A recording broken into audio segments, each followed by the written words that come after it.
श्री गणेशाय नमः। जय श्री राम। प्रिय सनातन प्रेमियों, भगत के वश में है भगवान। इस वाक्य को आप लोगों ने बहुत बार सुना होगा, पर यह सिर्फ वाक्य नहीं है, यह सार्वभौमिक सत्य अर्थात यूनिवर्सल ट्रुथ है, जिसे सिद्ध करने के लिए हमारे प्रभु ने कितने ही चमत्कार दिखाए हैं। कहीं पे उन्होंने कर्मा की खिचड़ी खाई तो कभी राम बनकर माता शबरी के झूठे बेर, वहीं कहीं पर कृष्ण बन विदुर के घर केले के छिलके खाए तो कभी अपने ही भक्त के लिए अपने मंदिर का मुख उल्टी दिशा में घुमा दिया। अगर आपको इस कहानी के बारे में नहीं पता है तो हम आपको बता दें कि ये औंधा नागनाथ मंदिर की कहानी है, जो कि 12 ज्योतिर्लिंगों में से एक है, जिसकी पूरी कहानी आपको हमारे चैनल पर मिल जाएगी, तो आप उसे भी जाकर चेक कर सकते हैं। आज इसी क्रम में एक और कहानी जुड़ने जा रही है, जहाँ सबका हित सोचने वाले भोले भाले हमारे भोले भंडारी अपने भक्त के लिए एक स्त्री के प्राण लेने के लिए तैयार हो गए। जी हाँ, हम जिस कहानी की बात कर रहे हैं वो हमारे 12 ज्योतिर्लिंगों में से एक घुश्मेश्वर महादेव की है। तो आइए आप सबका ज्यादा समय बर्बाद न करते हुए शुरू करते हैं हमारी आज की वीडियो। 12 ज्योतिर्लिंगों में यह अंतिम ज्योतिर्लिंग है। इसे घुश्मेश्वर या कृष्णेश्वर भी कहा जाता है। यह महाराष्ट्र प्रदेश में दौलताबाद से 12 मील दूर वेरुल गांव के पास स्थित है। इस ज्योतिर्लिंग के पास एलोरा की गुफाएं भी हैं, जहाँ का कैलाश मंदिर बहुत ही ज्यादा प्रसिद्ध है, जो कि उसे पहाड़ को काटकर बनाया गया है, वो भी ऊपर से नीचे की तरफ। तो चलिए अब हम शिव महापुराण में इस ज्योतिर्लिंग की जो कथा है वो आपको बताते हैं। कहा जाता है कि दक्षिण देश में देवगिरी पर्वत के निकट सुधर्मा नामक एक अत्यंत तेजस्वी तपोनिष्ठ ब्राह्मण रहता था। उसकी पत्नी का नाम सुदेहा था। दोनों में परस्पर बहुत प्रेम था। किसी प्रकार का कोई कष्ट उन्हें नहीं था, लेकिन उन्हें कोई संतान नहीं थी। ज्योतिष गणना से पता चला कि सुदेहा के गर्भ से संतान उत्पत्ति हो ही नहीं सकती। सुदेहा संतान की बहुत ही इच्छुक थी। उसने सुधर्मा से अपनी छोटी बहन से दूसरा विवाह करने का आग्रह किया। पहले तो सुधर्मा को ये बात नहीं जची, लेकिन अंत में उन्हें पत्नी की जिद के आगे झुकना ही पड़ा। वे उसका आग्रह टाल नहीं पाए। वे अपनी पत्नी की छोटी बहन घुश्मा को ब्याह कर ले आए। घुश्मा अत्यंत विनीत और सदाचारिणी स्त्री थी। वह भगवान शिव की अनन्य भक्त थी। प्रतिदिन 101 पार्थिव शिवलिंग बनाकर हृदय की सच्ची निष्ठा के साथ उनका पूजन करती थी। भगवान शिव जी की कृपा से थोड़े ही दिन बाद उसके गर्भ से अत्यंत सुंदर और स्वस्थ बालक ने जन्म लिया। बच्चे के जन्म से सुदेहा और घुश्मा दोनों के ही आनंद की सीमा न रही। दोनों के दिन बड़े आराम से बीत रहे थे, लेकिन न जाने कैसे थोड़े ही दिनों बाद सुदेहा के मन में एक कुविचार ने जन्म ले लिया। वह सोचने लगी, मेरा तो इस घर में कुछ है ही नहीं, सब कुछ घुश्मा का है। मेरे पति पर भी उसने अधिकार जमा लिया, संतान भी उसी की है।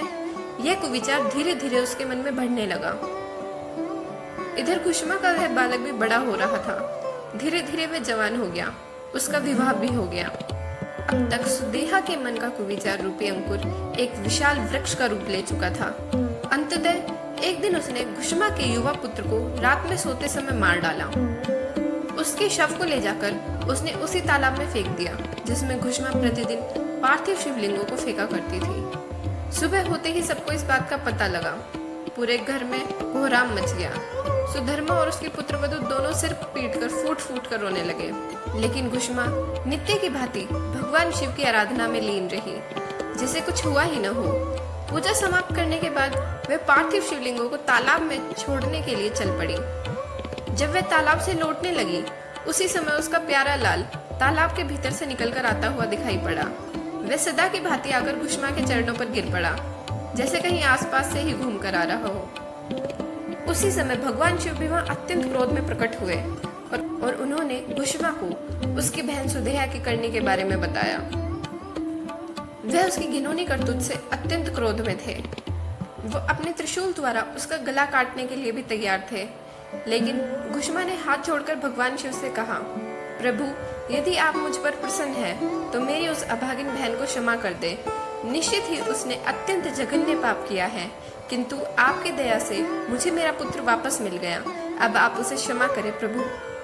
उसकी इसी बात से प्रसन्न होकर और नित्य क्रम पूजा से प्रसन्न होकर भगवान शिव ने उसे कहा कि मैं तुमसे बहुत प्रसन्न हूँ, मांगो, तुम मुझसे क्या वरदान मांगना चाहती हो। तब घुश्मा ने कहा, प्रभु मेरी एक ही प्रार्थना है, लोक कल्याण के लिए आप इस स्थान पर सर्वदा के लिए निवास करें। भगवान शिव ने उसकी इस बात को स्वीकार कर लिया और ज्योतिर्लिंग के रूप में प्रकट होकर वे वहीं निवास करने लगे। सत्य शिव भक्त घुश्मा के आराध्य होने के कारण वे यहाँ घुश्मेश्वर महादेव के नाम से विख्यात हुए। घुश्मेश्वर ज्योतिर्लिंग की महिमा पुराणों में बहुत विस्तार से वर्णित की गई है। इनका दर्शन लोक परलोक दोनों के लिए अमोघ फलदायी है, इसीलिए इसे पूर्ण ज्योतिर्लिंग भी कहते हैं। इस मंदिर का निर्माण 13वीं शताब्दी से भी पहले किया गया था। 13वीं और 14वीं शताब्दी के मध्य मुगलों ने इस मंदिर पर आक्रमण किया और मंदिर को भारी हानि पहुंचाई। इसके बाद 16वीं शताब्दी में छत्रपति शिवाजी महाराज के दादा मालोजी भोसले ने इस मंदिर का पुनर्निर्माण करवाया था। 1680 और 1707 के मध्य मुगल सेना ने कृष्णेश्वर मंदिर पर कई हमले किए, जिससे फिर मंदिर क्षतिग्रस्त हुआ और उसके बाद 18वीं शताब्दी में इंदौर की महारानी अहिल्याबाई होलकर ने कृष्णेश्वर ज्योतिर्लिंग का पुनर्निर्माण करवाया। इसी मंदिर के निकट शिवालय तीर्थ भी है। यह वही सरोवर है जहाँ घुश्मा भगवान शिव की पूजा करती थी और भगवान शिव ने उसे दर्शन दिए थे। पौराणिक कथा के अनुसार एक राजा ने शिकार करते समय गलती से जंगल में साधना करने वाले ऋषि मुनि के साथ रहने वाले पशु को मार डाला। इस घटना से क्रोधित होकर ऋषियों ने राजा को शाप दिया, जिससे उसके संपूर्ण शरीर में कीड़े लग गए। राजा पीड़ाग्रस्त होकर जंगल में इधर उधर भटकता रहा। प्यास लगने पर उसे एक पानी का कुंड दिखाई दिया। राजा ने जैसे ही उस कुंड का पानी पिया तो एक चमत्कार हुआ और उसके शरीर में लगे कीड़े नष्ट हो गए। राजा एकदम स्वस्थ हो गया। तब राजा ने उसी जगह घोर तपस्या करके भगवान ब्रह्मा को प्रसन्न किया। ब्रह्मा जी ने एक विशाल सरोवर का निर्माण कराया, जिसे पहले ब्रह्मा सरोवर कहा जाता था, पर बाद में इसे लोग शिवालय तीर्थ के नाम से जानते हैं। आप ही देखिए महादेव की महिमा को। सच ही तो कहते हैं कि भगत के वश में है भगवान। यहाँ भक्त के नाम पे स्वयं महादेव के ज्योतिर्लिंग का नाम रखा गया, घुश्मेश्वर महादेव। देखिए कितनी प्यारी लीला है हमारे भगवान की।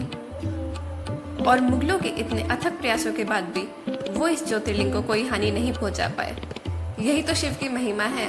तो बोलिए भोले भंडारी शंभुनाथ की जय। जय सनातन धर्म, जय हिंदू राष्ट्र। ऐसे ही नई नई वीडियोस के बारे में जानकारी लेने के लिए बने रहिए हमारे साथ और हमारे चैनल को सब्सक्राइब जरूर करें। तब तक के लिए धन्यवाद। मिलते हैं अगले सप्ताह।